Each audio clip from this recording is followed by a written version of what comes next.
खेड़ा जी से पूछो मुकदमा का हाल क्या होता है? महीना भर में चेहरा लटक गया है। कैसा चेहरा हो गया? मतलब मुझे तो बड़ी सहानुभूति है क्या? सब बाल सफेद हो गए एक महीने में, दाढ़ी के, मूंछ के बाल, सर के बाल, सब एक महीने में। पहले इनके संजय जैसा चेहरा था उनका, खिला हुआ बिल्कुल संजय राणा जैसा चमकता हुआ। 4-4 करोड़ की गाड़ियां, बाल बच्चों के लिए खेलने के लिए जो जानवर है साले वो भी विदेशी। बताओ, अपने देश में जानवर भी नहीं। तो हमारे देश के हर सेगमेंट के लोग परेशान हैं और भाजपा राहुल गांधी की विदेश यात्रा पर चर्चा कर रही है। आज ये सुनो, ये सब ब्राह्मण मिलके हमको घेर रहे हैं। गिनो, नरसिंह राव ब्राह्मण, शंकर दयाल शर्मा राष्ट्रपति ब्राह्मण, टी शेषन ब्राह्मण, केजे राव ब्राह्मण। क्या उनने चुनाव सुधारों को ब्राह्मणवाद से जोड़ दिया? मैं आज तक ससुर ये नहीं खोज पाया कौन से मूल मुद्दों से ध्यान हटाने के चक्कर में लालू जी ने चारा खा लिया है कि हिमाकत कौन कर रहा है ब्राह्मण की वेश्या से तुलना करने की? जगतगुरु ऐसा बोलते तो अच्छा होता, नहीं सोचिए। और उसका कैप्शन मालूम क्या दिया गया? मौज मस्ती के लिए उड़ाए। जवाहरलाल जी जब विदेश जाते थे तब तो भारत बहुत गरीब था, खाने को रोटी नहीं थी, तब भी पंडित जी विदेश जाते थे। वो पैदल जाते थे, बैलगाड़ी से जाते थे, ऑटो से जाते थे। वहां अग्रवाल धर्मशाला में रुकते थे अमेरिका में, कि चुन्नीलाल सिंधी धर्मशाला में रुकते थे, लंगर में खाना खाते थे। यार मजाक बना दिया आप लोगों ने। नमस्कार दोस्तों, स्वागत है आपका प्राइम डिबेट और अमिताभ अग्निहोत्री जी की बहुत ही ज़बरदस्त और बहुत ही धमाकेदार डिबेट वीडियो में।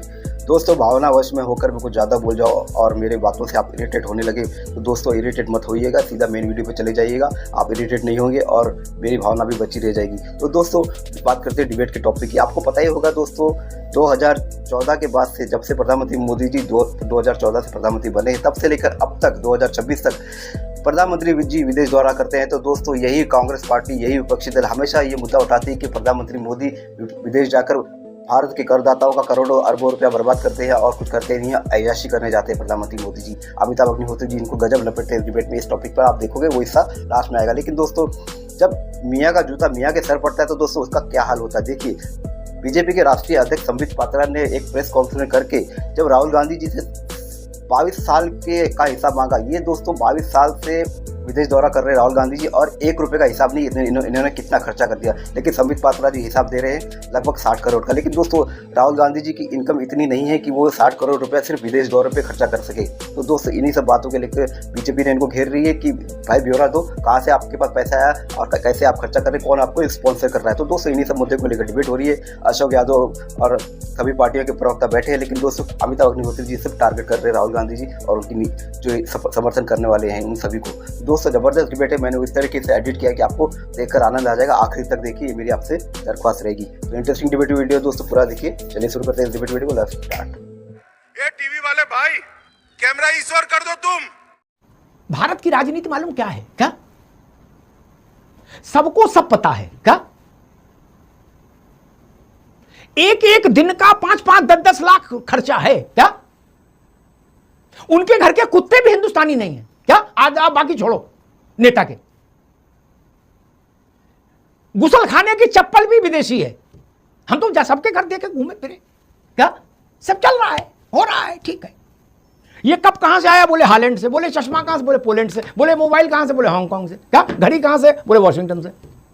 ग्लोबल है हमारे नेता, गांव देहात में रहते हुए भी ग्लोबल हो गए। लेकिन जो पकड़ जाए सो चोर। भैया अशोक जी, जब तक ग्रह अच्छे, चंद्रमा खराब नहीं, राहु और केतु की दृष्टि वक्री नहीं है, तब तक कंबल ओढ़ के घी पिए रहो। लेकिन विदेश यात्रा ये बवाल लंबा है, कलेश है, इसके 100 जगह कागज पत्र बनते हैं। नहीं अशोक जी, इसमें बचना संभव नहीं है। और अगर आप सार्वजनिक जीवन में हैं तो फिर आपको उसकी सफाई देने में ये नहीं कहना चाहिए कि आप मुकदमा करो तो हम बताएंगे। नहीं, लोकतंत्र केवल मुकदमों से चलेगा तो भी तकलीफ हो जाएगी आप लोगों को। मान लो देवेंद्र प्रमुख इसी बात पर अड़ जाए, भाजपा इसी बात पर अड़ जाए कि कांग्रेस करिए मुकदमा, चलो अब हम हर मुद्दे मुकदमा करेंगे। खेड़ा जी से पूछो मुकदमा का हाल क्या होता है? महीना भर में चेहरा लटक गया है। कैसा चेहरा हो गया? मतलब मुझे तो बड़ी सहानुभूति है क्या? सब बाल सफेद हो गए एक महीने में, दाढ़ी के, मूंछ के बाल, सर के बाल, सब एक महीने में। पहले इनके संजय जैसा चेहरा था उनका, खिला हुआ बिल्कुल संजय राणा जैसा चमकता हुआ। ये बवाल है मुकदमा। अशोक यादव, आप तो पुराने आदमी हो, गांव के, जानते हो, हरे पेड़ पे लिख के डाल दो मुकदमा सूख जाता है। ये विषय इतना बढ़ता ही नहीं। अगर इस पर एक स्टेटमेंट कांग्रेस जारी कर देती है, राहुल जी का ऑफिस कर देता जारी। राहुल जी खुद ना करते, ऑफिस कर देता। झंझट खत्म हो। हम कह रहे बीजेपी किसी रणनीति के तहत, राजनीति के तहत इसको इशू बनाना चाहती हो कि जो कांग्रेस जिनको असली मुद्दा मान रही उनसे ध्यान भटकाने के लिए, किसी के लिए बीजेपी के इस पूरे अभियान को पंक्चर कर सकती थी एक रिलीज छोटी सी कांग्रेस की या राहुल जी के ऑफिस की। नहीं, बीजेपी के मुंह पे तमाचा लग जाता। अशोक जी, मैं तो इस एक बिल्कुल अलग किस्म के संप्रदाय का व्यक्ति हूं। क्या मेरे संप्रदाय का नाम मालूम क्या है? सबकी पोल खोलो संप्रदाय। किसी का कपड़ा क्यों ढका रहे भैया? सबको नंगा करो यार। मैं उस पक्ष में हूं, मैं इसके पक्ष में कभी नहीं रहता कि तू मेरी ना कहे मैं तेरी ना कहूं। ना जी, देवेंद्र प्रमुख इस बात को सुनिश्चित करेंगे अशोक यादव का गमछा कहां से आया, पब्लिक डोमेन में डालो। और अशोक यादव इस बात को कहेंगे देवेंद्र प्रमुख के पीछे गुलदस्ता लगा, वो कौन दे गया? राजनीति में साठगांठ क्यों होनी चाहिए भैया? और लोग कहते बताइए कैसी स्थिति हो गई है, ऐसे ऐसे आरोप लगाए जा रहे। मैं कह रहा हूं सब तरह के आरोप लगना चाहिए, क्यों नहीं लगना चाहिए अशोक जी? 4-4 करोड़ की गाड़ियां, बाल बच्चों के लिए खेलने के लिए जो जानवर है साले वो भी विदेशी। बताओ, अपने देश में जानवर भी नहीं। आप भी जानते हो अशोक जी, हम भी जानते हैं। तो फिर तो ये तो आना चाहिए, पब्लिक के डोमेन में नहीं आना चाहिए। ये कहावत है ना कि तू इधर उधर की बात न कर, बताए काफिला क्यों लूटा। तो देश की जनता पूछ रही है, हमारे नीट के छात्र पूछ रहे हैं, तू इधर उधर की बात न कर, बताए पेपर लीक क्यों हुआ। हमारे देश की जो अर्थव्यवस्था है जिस तरह रसातल में जा रही है, हमारे देश को लोग पूछ रहे हैं तू इधर उधर की बात न कर, बताए रुपया आईसीयू में क्यों पड़ा। हमारे किसान पूछ रहे हैं तू इधर उधर की बात न कर, बताए हमें फर्टिलाइजर क्यों मिलेगी, कब मिलेगी। हमारी गृहिणियां पूछ रही है तू इधर उधर की बात न कर, बताए एलपीजी संकट कब तक रहेगा। तो हमारे देश के हर सेगमेंट के लोग परेशान हैं और भाजपा राहुल गांधी की विदेश यात्रा पर चर्चा कर रही है। ये देखिए, आपने कहा प्रमुख जी से कि आप क्यों नहीं बता देते, तो ये भी चाहे तो बता दें, इनको बताने में भी बिल्कुल समय नहीं लगेगा। लेकिन बता देंगे तो फिर इन मुद्दों पे जो मिट्टी कैसे डाली जाएगी, जो मुद्दे चल रहे हैं ज्वलंत मुद्दे, इन पे मिट्टी कैसे डाली जाएगी। तो राहुल गांधी का मुद्दा उठाओ, इन मुद्दों पर मिट्टी डालो। संबित पात्रा जी आज पीसी किए, वो पीसी में पकड़ के एनटीए के 4 अधिकारी को बैठा देते कि देखो ये सब चोर बैठे हैं, इनको हम पकड़ के लाए। देश का सीना गर्व से चौड़ा हो जाता। जो उनके सरकार में बैठे हुए मतलब आप ये कह रहे हो राहुल गांधी का मसला ना उठाओ, विपक्ष के नेता का मसला किसी ना उठाओ, ये कह रहे हो? भारतीय जनता पार्टी पीसी की ना, पीसी में बता देते डॉक्यूमेंट पेपर लेकर के संबित पात्रा जी, ये देखो राहुल गांधी जी इतना 60 करोड़ रुपया खर्चा किए, ये देखो फला फला फला फला जगह इन्होंने खर्चा किया, तब तो ज्यादा सही रहता, देश जान जाता। लेकिन वही पत्थर मारो, आपने कहा ठीक है अशोक जी। लेकिन मुझे एक बात याद आती है रवि भाई, अभी अशोक जी को सुनने के बाद मुझे लालू यादव का स्मरण आता है। जिस चुनाव में पहली बार लालू यादव हारे, उस चुनाव के समय मालूम उनने सबसे पहला दांव क्या चला था अशोक भाई? क्या ये पुराना शगल है, पुराना, आज का नहीं, आप लोगों का नहीं है, आपसे पहली वाली पीढ़ी की शगल है कि जब सब तरफ से घिर जाओ और लगे कि अब हम हमारी चीजें पोल पट्टी खुल जाएगी तो ब्रह्मास्त्र निकालो, कुर्ते की जेब से चल दो। लालू यादव ने कहा आजी सुनो, उनके शब्द बता रहा हूं भाई साहब, मेरे दिमाग में तो उनका वो दृश्य है, मैं कवर कर रहा था उस वक्त। अजी सुनो, ये सब ब्राह्मण मिलके हमको घेर रहे हैं। गिनो, नरसिंह राव ब्राह्मण, शंकर दयाल शर्मा राष्ट्रपति ब्राह्मण, टीएन शेषन ब्राह्मण, केजे राव ब्राह्मण। क्या उनने चुनाव सुधारों को ब्राह्मणवाद से जोड़ दिया, लेकिन हुआ कुछ नहीं। लालू जी का मामला गड़बड़ा गया तो गड़बड़ा गया, ध्यान देना, तभी तो नीतीश आए। दूसरा मुझे प्रसंग लालू जी का याद आता है, जिसे अशोक जी ने कहा कि मुद्दा आप मुख्य मुद्दों से ध्यान भटकाना चाहते हो। कुछ बात सही भी हो सकती है, लेकिन मुझे लालू जी का प्रसंग फिर याद आ गया, जिस वक्त वो चारा घोटाले का मसला चल रहा था ना, ये अपना रविशंकर प्रसाद, सरजू राय, ये लोग उसको लीड कर रहे थे। और मैं उस आज अखबार में था, आज अखबार उस वक्त उत्तर प्रदेश, पूर्वी उत्तर प्रदेश से लेकर बिहार तक का सबसे बड़ा अखबार था, तो मैं उसके डे टू डे उसमें भी रहता था। तो लालू जी ने फिर बचने के लिए मालूम क्या कहा अशोक जी? मैं पिछड़ा हूं, गरीबों को जुबान दिया हूं, इसलिए मेरे खिलाफ साजिश रची जा रही है। ये चारा घोटाला कुछ नहीं, ये मनुवाद की साजिश है और मूल मुद्दों से ध्यान हटाने की कोशिश है। मैं आज तक ससुर ये नहीं खोज पाया कौन से मूल मुद्दों से ध्यान हटाने के चक्कर में लालू जी ने चारा खा लिया है। सजा हुई ना उनको, बाद में हुई ना, दोष मुक्त तो नहीं हुए ना, लेकिन उन्होंने क्या कहा था? मूल मुद्दों से क्योंकि हमने भैंस को नहलाने वाले को मंत्री बना दिया, हमने चूहा खाने वाले को मंत्री बना दिया, मुसहर को, इसलिए हमको घेरा जा रहा है। मैं तब भी यही कह रहा था कि नहीं, आपने जो अच्छा किया वो अच्छा है अशोक जी, लेकिन अगर आपने चारा घोटाला किया तो उसकी तो सजा मिलेगी, नहीं मिलनी चाहिए। एक व्यक्ति सब कुछ अच्छा नहीं करता, सब कुछ खराब नहीं करता। आप लोग नेताओं के साथ ये दिक्कत है, आप कहते सब हमारा अच्छा कर दो, ये नहीं होगा भाई साहब। जो पाप किए हैं उनकी सजा मिलेगी। लालू जी किसी भी अदालत से बरी तो नहीं हुए आज तक, नहीं ना। ये ठीक है कि लालू जी कांग्रेस के कुलगुरु हैं, जिसे यूनिवर्सिटीज में होता है कुलगुरु, चांसलर, वैसे कांग्रेस यूनिवर्सिटी के कुलगुरु लालू जी हैं। और ये बात मैं नहीं कह रहा, राहुल जी कह चुके हैं कि मेरे गाइड यही हैं, गुरु यही हैं लालू जी। शंकराचार्य जी को प्रणाम करते हुए कह रहा हूं कि मैंने अभी एक वीडियो देखा जिसमें एक पत्रकार शंकराचार्य जी से पूछ रहा है कि वो ब्राह्मणों के लिए इतनी अनुचित बात कही गई, उनकी वेश्या से तुलना की गई, महाराज आप कुछ कहेंगे? तो उन्होंने गुस्से में उसका माइक हटा दिया, बोले आप ऐसा सवाल पूछते हो? मैं ये नहीं समझ पाया कि इस पर तो महाराज को बोलना चाहिए था। नहीं, वो ब्राह्मणों के सम्मान के लिए मुखर रहे हैं हमेशा से जगत गुरु, लेकिन इस बार नाराज हो गए। कोई दूसरा कारण रहा होगा, कुछ मसला दूसरा ना होगा, नाराज हो गए इस बार।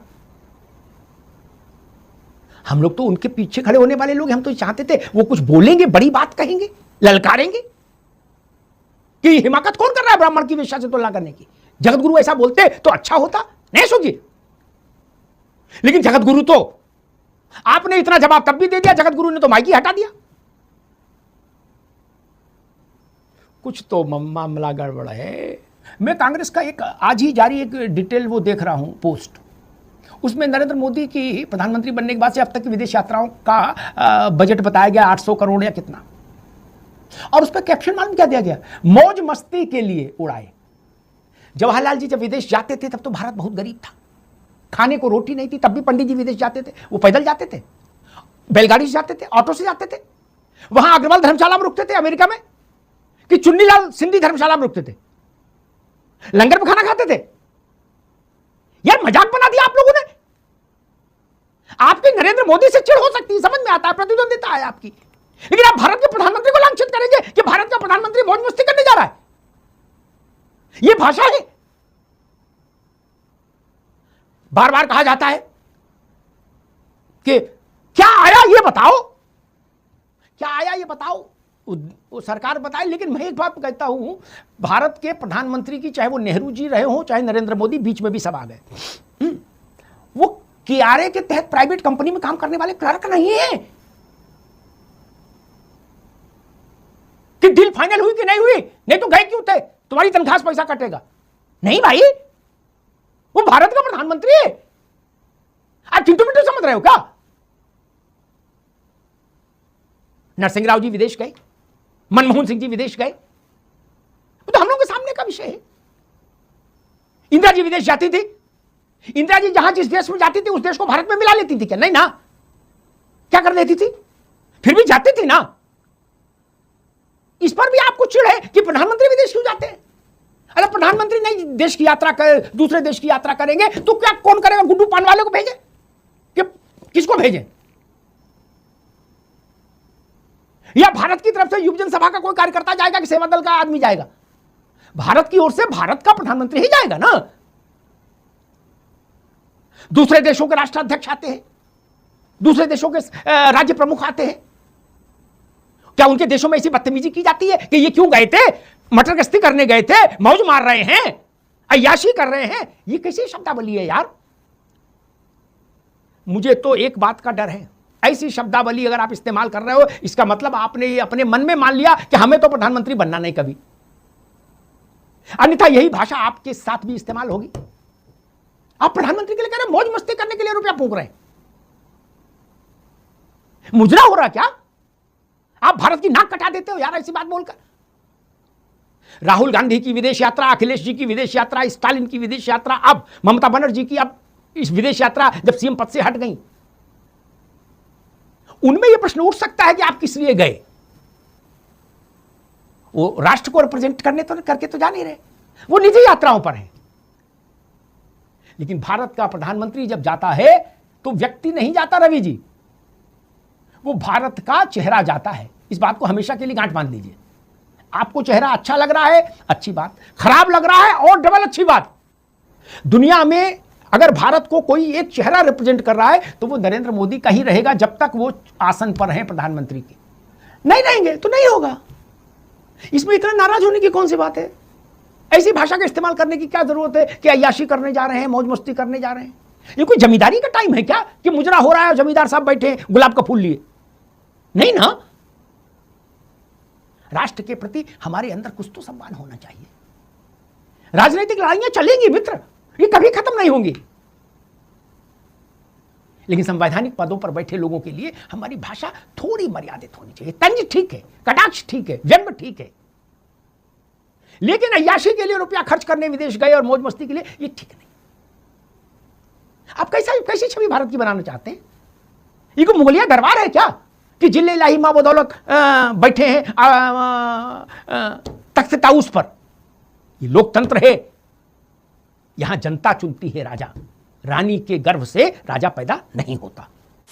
तो दोस्तों डिबेट हो गई खत्म, वीडियो हो गई पूरी। उम्मीद करता हूँ दोस्तों अमिताभ अग्निहोत्री जी की ये लेटेस्ट धमाकेदार डिबेट वीडियो आपको बहुत ही पसंद आई होगी। तो दोस्तों सच तो कहा है संबित पात्रा जी ने कि 22 साल में आपने 60 करोड़ रुपए खर्चा कर दिए। ये 60 करोड़ रुपए कहाँ से आप आइए, इसका हिसाब दीजिए। लेकिन दोस्तों प्रधानमंत्री जी विदेश जाते हैं तो उनका एक एक रुपये का हिसाब किताब रहता है, ये आपको पता है। लेकिन राहुल गांधी जी कहाँ जाके कैसे खर्चे कर, किसका पैसा खर्चा कर रहे हैं, कौन उनको स्पॉन्सर कर रहा है, ये सब कोई नहीं बता रहा है, अब तक नहीं बताया गया। लेकिन जब अब सवाल पूछ लिया गया है तो दोस्तों इनको मिर्ची लग गई है। अब क्या होता है दोस्तों आगे देखा जाएगा।